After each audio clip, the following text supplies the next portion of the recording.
Hello મિત્રો, દેવર મશીનો ઠીક કરતો હતો. મારા કપડાં પણ મશીનમાં ફસાઈ જતા. એટલે મેં મારા દેવરને કહ્યું તો તેને કહ્યું, ભાભી, તમારા મશીનને કાટ લાગી ગયો છે. સર્વિસિંગ કરવું પડશે.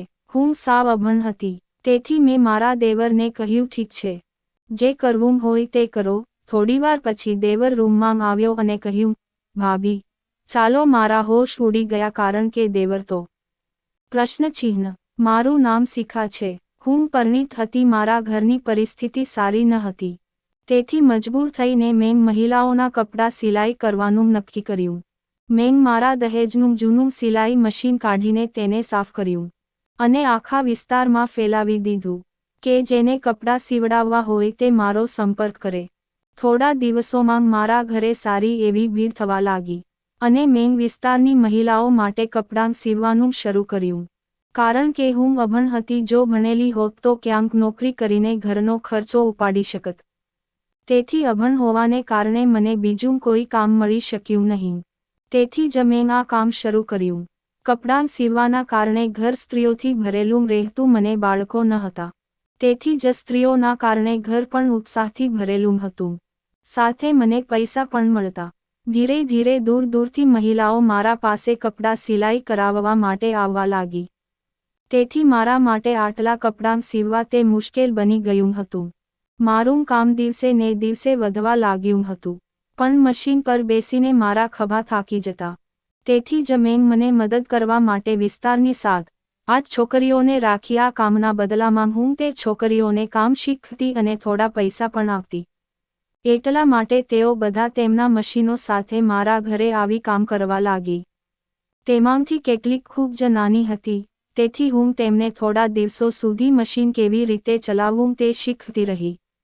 અને જ્યારે તેઓનો હાથ બેસી ગયો ત્યારે મેં તેમને સિલાઈ કરવા માટે કપડાં પણ આપવાનું શરૂ કર્યું.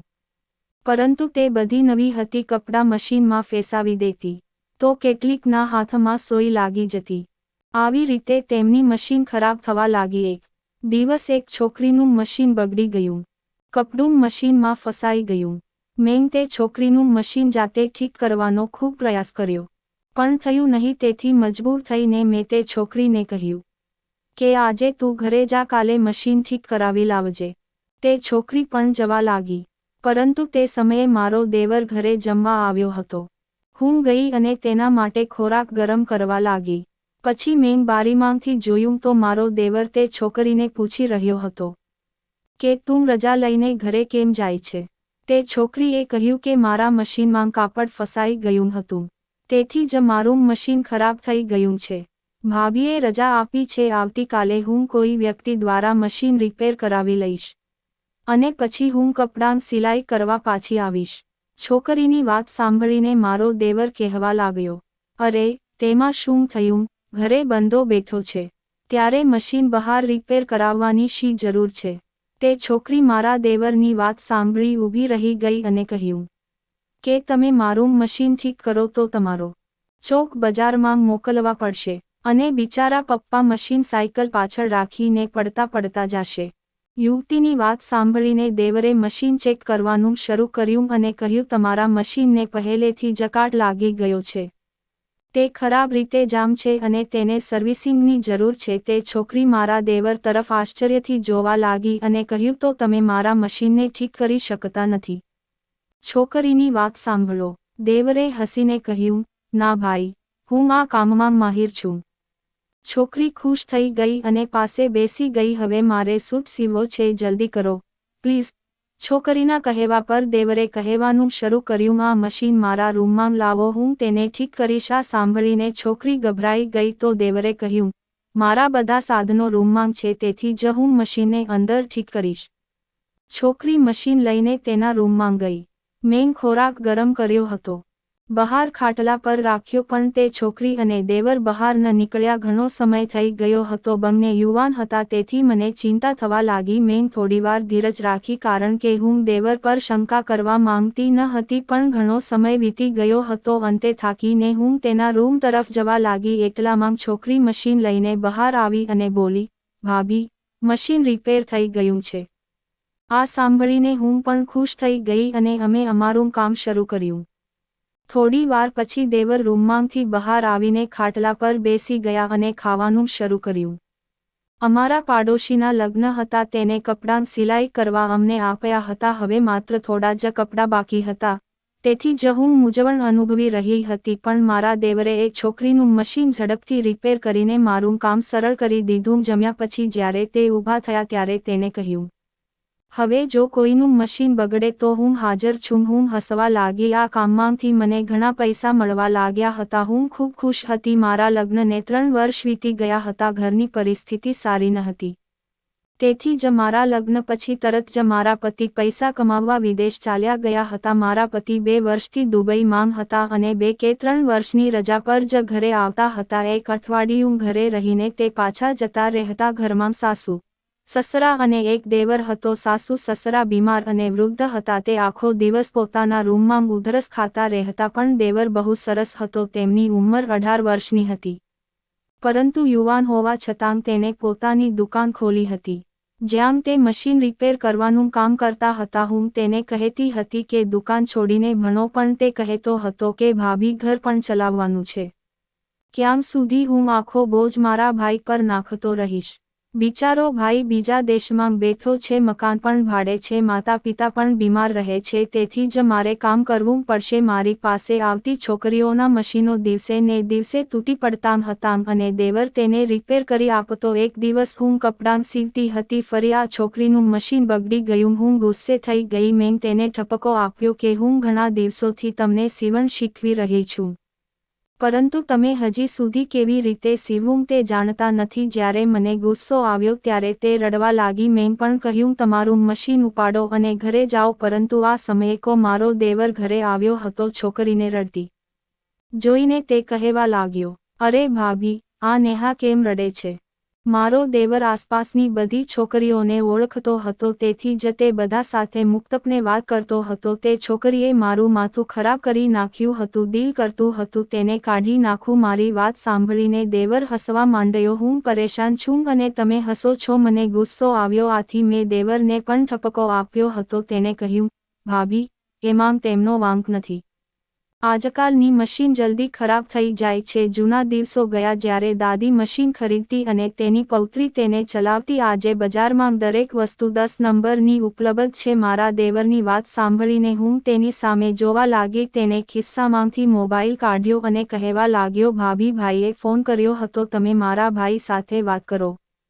ગુસ્સો દૂર થઈ જશે. મારા પતિની વાત સાંભળી હું શરમાવા લાગી. મારો દેવર પણ બહુ તોફાની હતો, પરંતુ સત્ય એ પણ હતું કે મેં મારા પતિ સાથે ઘણા દિવસોથી વાત કરી ન હતી, કારણ કે કદાચ તેઓ ખૂબ વ્યસ્ત હતા. તેથી જ હું મારા દેવરને કહેતી કે તમારા ભાઈને ફોન કરો, જેથી હું તમારા ભાઈ સાથે વાત કરી શકું. પણ દેવર દર વખતે કહેતા કે ભાભી, આજે મારી પાસે પૈસા નથી, હું કાલે ફોન કરીશ. પરંતુ આ ઘટનાને ઘણા દિવસો વીતી ગયા હતા. કદાચ મારા દેવર પાસે કોલ પેકેજ માટે પૈસા ન હતા, પણ આજે દેવરે મને મોબાઈલ પકડાવ્યો અને હું બધું ભૂલી ગઈ. દેવર પાસેથી મોબાઈલ લઈને હું મારા રૂમમાં આવી. મને મારા પતિ સાથે અગત્યની વાત કરવી હતી. અમે ઘણા દિવસોથી વાત કરી ન હતી, તેથી જ મને 25 મિનિટ લાગી. હું કોલ ડિસ્કનેક્ટ કરતી હતી તો પતિએ કહેવાનું શરૂ કર્યું, મારા માતા પિતા સાથે પણ વાત કરાવો. હું મોબાઈલ તેના રૂમમાં લઈ ગઈ અને તેની સાથે વાત કરી. મારા સાસુ સસરા પણ ખુશ થઈ ગયા. જ્યારે હું બહાર આવી ત્યારે દેવર ત્યાં ન હતા. એક છોકરી કહ્યું, તે નેહાનું મશીન રિપેર કરી રહ્યા છે.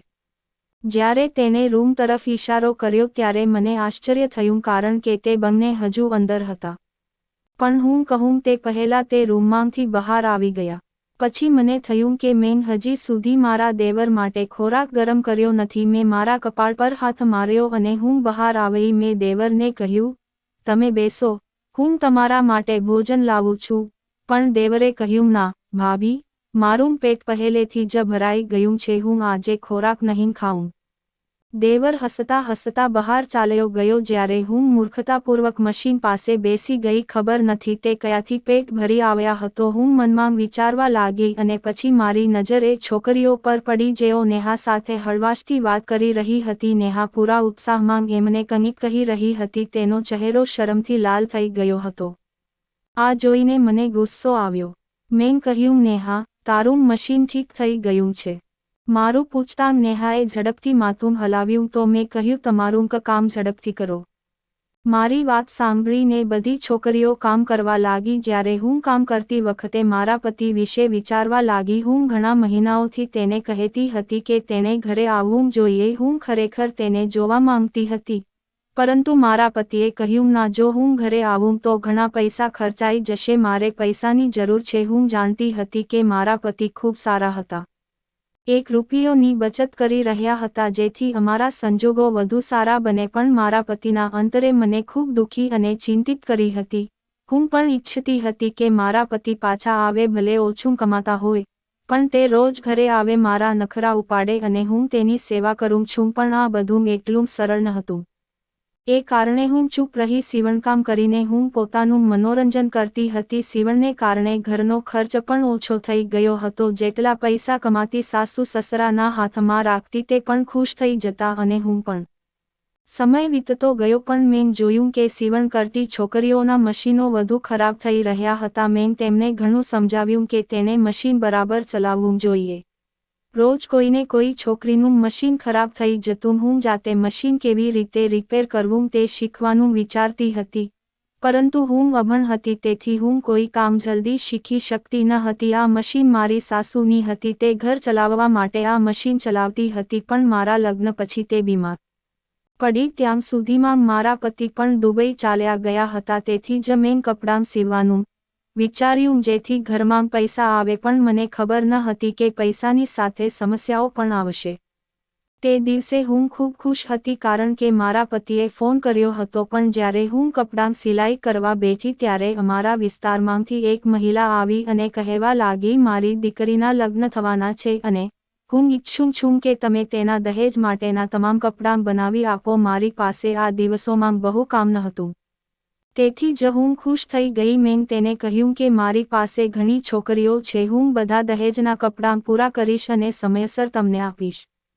તે મહિલા ના ગયા પછી મેં બધી છોકરીઓને કહ્યું, અમારી પાસે સમય ઓછો અને કામ વધારે છે, એટલા માટે તમે બધા તમારા મશીનોને સારી સ્થિતિમાં રાખો. કામ પર કોઈએ કહ્યું કે તેનું મશીન તૂટી ગયું તો હું તેને કાઢી નાખીશ. મારી વાતના જવાબમાં એક છોકરી કહેવા લાગી, ભાભી, આજે તમારો દેવર આવશે તો અમે તેની પાસે મશીન ઠીક કરાવી લેશી. છોકરીના ચહેરા પર દબાયેલું સ્મિત હતું જે હું સમજી શકી નહીં. તે સમયે હું કપડાં તપાસી રહી હતી, તેથી જ મેં કહ્યું હા, બરાબર છે. આ સાંભળીને બધી છોકરીઓ ખુશ થઈ ગઈ. બપોરે જ્યારે દેવર ઘરે આવ્યો ત્યારે બધી તેની પાછળ ફરવા લાગી. દેવર કહેવા લાગ્યો, મેં કોઈ પણનો કોન્ટ્રાક્ટ નથી લીધો, જાઓ બીજા પાસે કરાવો. આ સાંભળી હું હસવા લાગી. જ્યારે બધી છોકરીઓના મોં લટકી ગયા, તે બધી કહેવા લાગી, અમે તમને શું આપી શકીએ? પછી એક યુવતી કહેવા લાગી કે જ્યારે તમે લગ્ન કરશો ત્યારે અમે તમારી પત્નીના સૂટ સીવી આપશી. તે છોકરીની વાત સાંભળીને દેવર હસ્યો અને કહ્યું, તમે બધી બહુ હોશિયાર છો. દરરોજ હું તમારામાંથી એકની મશીનને ઠીક કરું છું, પણ બદલામાં તમે મારી પત્નીના કપડાં સીવશો. આ સાંભળીને હું પણ હસવા લાગી. દેવર બોલ્યો, તમે બધા હજી કેવી રીતે સીવવું તે જાણતા નથી, તો મને માફ કરજો. મારી ભાભી મારી પત્ની માટે કપડાં સિલાઈ કરશે. આટલું કહીને તે મારી સામે જોવા લાગ્યો. મેં કહ્યું, મારો દેવર હજી ઘણો નાનો છે. તો એક છોકરીએ આશ્ચર્યથી મારી સામે જોયું અને કહ્યું, તેની ઊંચાઈ તો ઘણી વધારે છે. ભાભી શું જવાબ આપશે એ વિચારીને દેવર મારી સામે જોવા લાગ્યો. તે આ બધી બાબતોનો આનંદ માણી રહ્યો હતો, પણ હું જાણતી હતી કે મારો દેવર હજુ ઘણો નાનો છે. પત્ની બાળકોની જવાબદારી ઉપાડવા લાયક નથી અને કોઈ પણ રીતે અમારા ઘરના સંજોગો પણ સારા ન હતા. નહીં તો મારા પતિએ પણ મારી સાથે લગ્ન કર્યા હતા. ઘરની ખરાબ સ્થિતિને કારણે તેને મારાથી દૂર રહેવું પડ્યું. તેથી જ હું નહોતી ઈચ્છતી કે મારા દેવરની પત્ની પણ મારી જેમ દુઃખી થાય અને આ રીતે જીવે. તેથી જ મેં તે છોકરીઓને સીધું જ કહ્યું હતું કે જો તે ઊંચો થયો તો તેનો અર્થ શું છે? તેના લગ્ન કરો. અને લગ્ન માટે ઘણી વસ્તુઓની જરૂર છે, એટલા માટે અમે તેના 5 વર્ષ પછી લગ્ન કરીશું. આ સાંભળીને મારો દેવર હસવા લાગ્યો. પછી મેં બધી છોકરીઓને કહ્યું, હું મારા દેવરનું ભોજન ગરમ કરું ત્યાં સુધી તમારું કામ ઝડપથી કરો. આટલું કહીને હું રસોડામાં ગઈ અને તેનો ખોરાક ગરમ કરવા લાગી. જ્યારે બધી છોકરીઓ એક પછી એક મારા દેવરના રૂમમાં જવા લાગી તે દિવસે પણ મારા દેવરે બધી છોકરીઓના મશીન ઠીક કર્યા અને પછી તેની દુકાને ગયો. બીજા દિવસથી મારે ઘણું કામ કરવાનું હતું. તેથી જ કોઈ છોકરીને મેં માથું પણ ઉપાડવા ન દીધું. તે દિવસે મારો દેવર પણ ઘરે આવ્યો ન હતો. મેં નક્કી કર્યું હતું કે મારું કામ જલ્દી પૂરું કરીને મારે પણ મારા માતા પિતાના ઘરે જવું જોઈએ. હું ઘણા દિવસોથી મારા માતા પિતાના ઘરે ગઈ ન હતી, પરંતુ તે સમયે મને ચિંતા થઈ જ્યારે એક દિવસ મારું મશીન ખરાબ થઈ ગયું અને આસપાસ કપડાંનો ઢગલો પડ્યો હતો. મારું મશીન વહેલી સવારે બગડી ગયું. છોકરીઓએ મને પરેશાન જોઈને કહેવાનું શરૂ કર્યું, તમે આટલી ચિંતા કેમ કરો છો? તમારો દેવર ઘરે હાજર છે તો તમારું મશીન રિપેર કરાવી લો. આટલું કહીને યુવતીઓ એકબીજામાં વાત કરવા લાગી. હું સમજી ન શકી, પણ હું ઘણા દિવસથી જાઈ રહ્યા હતો કે આ તમામ યુવતીઓ વિવિધ બહાને મારા દેવરની પાછળ ફરતી રહેતી. મારો દેવર આખો દિવસ ઘરે ન હોતો, પણ જેવો મારો દેવર બપોરે જમવા ઘરે આવતો કે તરત જ એક છોકરીઓ તેના બધા કામ છોડીને કોઈને કોઈ બહાને તેને જોવા લાગતી. ત્યાં ઘણું કામ હતું, તેથી જ મેં આના પર બહુ ધ્યાન ન આપ્યું. પણ જ્યારથી મારા દેવરે એ છોકરીઓના મશીન રિપેર કરવાનું શરૂ કર્યું છે, આ છોકરીઓ કામના બહાને દરરોજ જમવાની વસ્તુ લાવતી. પહેલા મેં વિચાર્યું કે તે મારી માટે બધું લાવે છે, પણ હવે મને સમજાયું કે તે આ બધી વસ્તુઓ મારા દેવર માટે લાવતી હતી. તેથી જ મેં તે છોકરીઓને ઠપકો આપ્યો અને કહ્યું, મારું મશીન તૂટી ગયું છે, પણ તમે લોકોએ કામ કેમ બંધ કર્યું? મારી વાત સાંભળીને બધી છોકરીઓ પોતપોતાનું કામ કરવા લાગી. જ્યારે હું મારા દેવરના ઘરે આવવાની રાહ જોવા લાગી ત્યારે મેં એક છોકરીને નેહાના કાનમાં કહેતી સાંભળી કે ભાભીને બદલે આજે મારું મશીન ખરાબ થઈ ગયું હોત. તો બીજી છોકરી પોતાનો ચહેરો છુપાવીને હસવા લાગી. જ્યારે હું ના સમજીથી નેહાનો ચહેરો જોવા લાગી જ્યાં એક વિચિત્ર હસરત હતી. પછી મને યાદ આવ્યું કે નેહાનું મશીન સૌથી પહેલા ખરાબ થઈ ગયું હતું અને મારા દેવરે નેહાનું મશીન તેના રૂમમાં બરાબર કર્યું હતું. કદાચ હું એ વખતે ફ્રી બેઠી હતી અને હું મારા દેવરના આવવાની રાહ જોતી હતી. મારા દેવરના પગ મૂકતા તે છોકરીએ કહ્યું, તમારા ભાભીનું મશીન ખરાબ થઈ ગયું છે, જલ્દી ચેક કરો. મારું મશીન જ્યાં રાખવા આવ્યું હતું તે તરફ મેં ઈશારો કર્યો. દેવરે મારી સામે એક નજર નાખી અને પછી મારા મશીન તરફ આગળ વધ્યા. મેં તેને કહ્યું કે પહેલા મારું મશીન સારી રીતે ચાલતું હતું, પરંતુ આજે વહેલી સવારે તે ખરાબ થઈ ગયું, તેમાં કપડાં ફસાઈ જાય છે. મારો દેવર મશીન રિપેર કરતો હતો. તેણે મારું મશીન ચલાવવાનો પ્રયાસ કર્યો, હજુ પણ મશીનમાં કપડું હતું. દેવરે કહ્યું, ભાભી, તમારા મશીનમાં કાટ લાગી ગયો છે, સર્વિસિંગ કરવું પડશે. મેં કહ્યું કે હું આ બાબતમાં બહુ સમજતી નથી, એટલે જે કરવું હોય તે જલ્દી કરો, કારણ કે જો મને કપડાં સીવવામાં મોડું થશે તો પડોશની સ્ત્રી ફરી કપડાં નહીં આપે. મારી વાતના જવાબમાં દેવર કહેવા લાગ્યો, ભાભી, તમે તમારા દેવરની હાજરીમાં કેમ ટેન્શન લો છો? હું હમણાં જ ઠીક કરી આપીશ. અને તેને મશીન રિપેર કરવાનું શરૂ કર્યું. થોડી વાર પછી તે કહેવા લાગ્યો, ભાભી, આ અહીં રિપેર નહીં થાય, તેને મારા રૂમમાં લઈ જાઓ. હું તેની સામે જોવા લાગી. મેં કહ્યું, અંદર શું છે જે બહાર નથી? મારા પૂછતા દેવર ગભરાઈ ગયો અને કહેવા લાગ્યો, ભાભી, મેં પહેલા પણ કહ્યું હતું કે મારી બધી વસ્તુઓ રૂમની અંદર રાખવામાં આવી છે. મેં કહ્યું, હું બધી વસ્તુઓ બહાર લાવું છું. મારી વાત પર દેવર કહેવા લાગ્યો, ભાભી, વસ્તુઓ ભારે છે, તમે તેમને એકલા ઉપાડી શકતા નથી. જો તમારે મશીન રિપેર કરવું હોય તો મારા રૂમમાં લઈ જાવ, નહીંતર હું રિપેર નહીં કરું.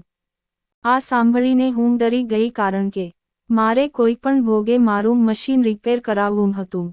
તેથી જ હું દેવરની વાત માની અંદર ચાલી ગઈ, પરંતુ ત્યાં ગયા પછી તેને એવી વાત કરી કે હું ચોંકી ગઈ અને તેના રૂમમાંથી બહાર આવી ગઈ. હું તેની ભાભી હતી. દેવર દુકાને ચાલ્યો ગયો. જ્યારે હું મારા સસરાના રૂમમાં આવી અને તેમને આ વાત કહી, જે સાંભળીને તેઓ કહેવા લાગ્યા, તે બાળક છે, તેથી જ તેને આવું કહ્યું, અમે તેને સમજાવીશું. પણ મેં મારા સાસુ સસરાને કહ્યું કે તમારો દીકરો બાળક નથી પણ યુવાન થઈ ગયો છે, તે પહેલા એ કોઈ ભૂલ કરે આપણે તેના લગ્ન કરાવી દેવા જોઈએ. મારી સાસુ કહેવા લાગી, આ માટે છોકરી ક્યાંથી મળશે?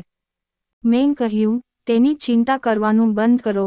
તમે જે વ્યક્તિને બાળક કહી રહ્યા છો તેને પહેલેથી જ પોતાના માટે એક છોકરી પસંદ કરી છે. જ્યારે મેં મારા સાસુ અને સસરાને નેહા વિશે કહ્યું, ત્યારે તેઓએ મોંમાં આંગળીઓ રાખીને આશ્ચર્ય અને પરેશાનીથી મારી સામે જોયું.